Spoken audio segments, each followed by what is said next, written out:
free. Yeah. It's for free. Yeah. So,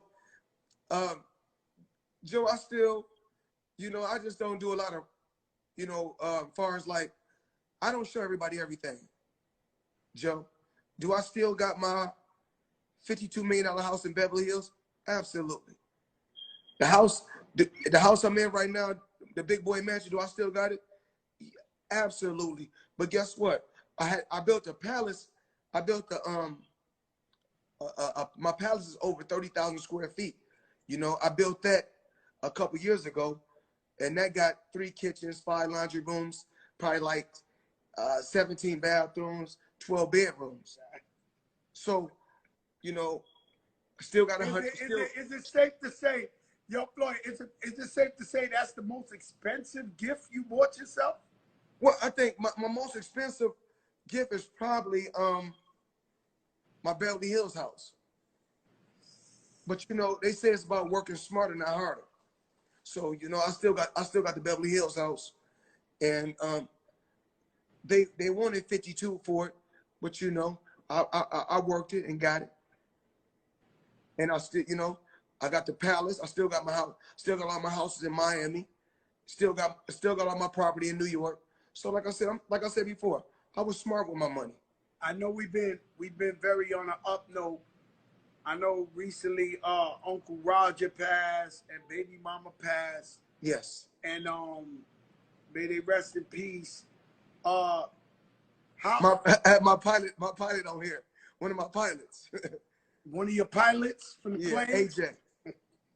That's that cool shit right there, Floyd. Yeah. Where you can say your pilot is in this motherfucker. Let me tell you something.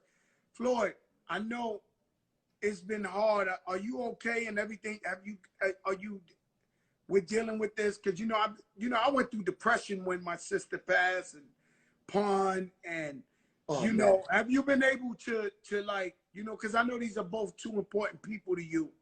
Really, really important people to you. Well, the thing is this. My children mother. We got 1 daughter and 2 boys. We knew each other 24 years. And even like within our relationship, you heard so many different things. Whereas my thing is always don't judge me for hearsay. Judge me for what you see. And as far as my feelings for her, loved her unconditional. I know I've been around you and her. No matter what. No matter what. No matter. She love you to death too. Yes. I'm there. I've been there. Yeah. So, we go through ups and downs in life, and I will always love her. And she gave me 3. We gave each other 3 gifts, which was the children. Those were blessings from God, and may she rest in peace. I will always love her, and I truly believe we'll meet again. And as far as with my Uncle Roger, he was the man. Brother, uncle, father figure, everything wrapped in one. Cool dude. Actually we fought professional because I was a pro so long. We fought professional at the same time. So let me tell you something. I saw a fight. I don't know what the fight was, and I'm gonna keep it real with you, champ. You was almost losing. I'm gonna keep it real with you. It was like around, well, it wasn't the normal Floyd Mayweather. It was around the 6th round. You switched up your whole style in that fight, and you whipped him. Right? I forget who it was. And at that point, I knew your IQ was so incredible in boxing because you figured out this guy he was on, and you figured it out. And I said to myself, Floyd Mayweather how much tape you've seen of champions in boxing? Because I seen you fight a whole nother fight you never fought in your life, and that was it. You figured him out. How much your father, your uncle, how much videos they showed you when you was a little kid to prepare you for a moment like that? Well, throughout my career, just from the beginning, when I was a small from day one, all I did was eat, sleep, and drink boxing. love boxing, watched every legendary champion that paved the way for me to be where I'm at. And like I said before, they did it their way, I did it my way. But did I study a lot of fighters? Absolutely. I love the sport. I love the art. And once I turned professional,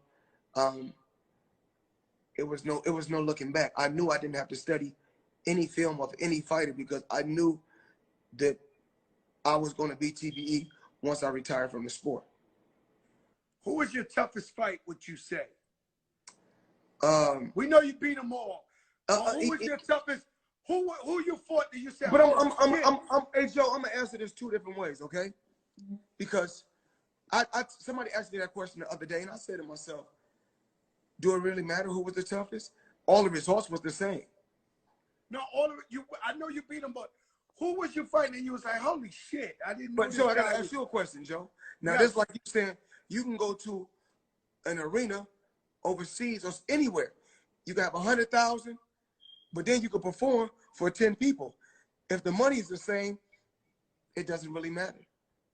It doesn't really matter. But okay. So if you want to ask me, I'm gonna say this kid who had a lot of losses named Emmanuel Augustus, this black fighter, real tough, gritty, tough guy, came to fight, and he brought the smoke. I know people try to say you don't fight the toughest. I know the guy, Gennaro Hernandez, when you fought him very young, he was the hardest hitting fighter in boxing, and you killed him for the belt. Well, you actually, it's crazy because when I was 16, I had a poster on my wall because you remember when we was young, we used to hang posters on our wall. Yeah. You know, the young kids right don't do that on, no more. Heavy D. I had Heavy D. Yeah. So Muhammad Ali, everybody. I had a poster right above my head, Gennaro Chicanito Hernandez, and I used to watch him on TV fight, and I said nobody will beat that guy. I was 16. I could have been like 16, 15. 5 years later, I was across from that guy fighting for the championship. And then that's unreal. He ended up passing away. I ended up taking care of his funeral, and I'm still, communicating with his family because he's the first guy that gave me my chance. When I was ranked number 8, and he was the world champion, and he didn't have to give me a shot, but fighting me was at that particular time was his big money fight. So we made it happen. That's how I feel, Mayweather. I had KRS yesterday. He's my idol. And I told him about a time when I wasn't doing so good. And he came to me and said, Joe, I know you ain't doing good. Come with me on tour. You could do Flow, Joe. You hype me up and I'll throw you a couple of bucks. And I'm forever in debt to him 20-something years later. I love him because he gave me a chance. You know what I mean? He helped me feed my family when I needed it. I'm the same way. I was at the Arturo Gatti fight. I seen you. Everybody thought you would run. And you brought the noise. And I love Arturo Gatti as a fighter. Rest in peace. May he rest in peace. Everybody thought you was going to run, and you brought the noise. A lot of these guys that, a lot of my big fights, a lot of these guys passed away. So, Diego that's Corrales, I was another fan of Diego. Yes, that's why if you notice, you never see me post a fight on none of my social media pages of me and Arturo Gatti, me and Diego Corrales, or me and Gennaro Chicanito Hernandez. There's respect to their family members, to their kids. I just don't do it. I know, but I was there, and it was a real.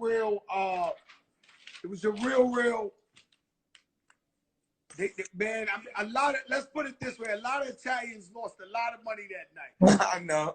They bet the fucking house. They bet everything. Because Arturo, he was a tough guy, and you came in there and you went to work. I love Arturo Gatti. I love Diego Corrales. I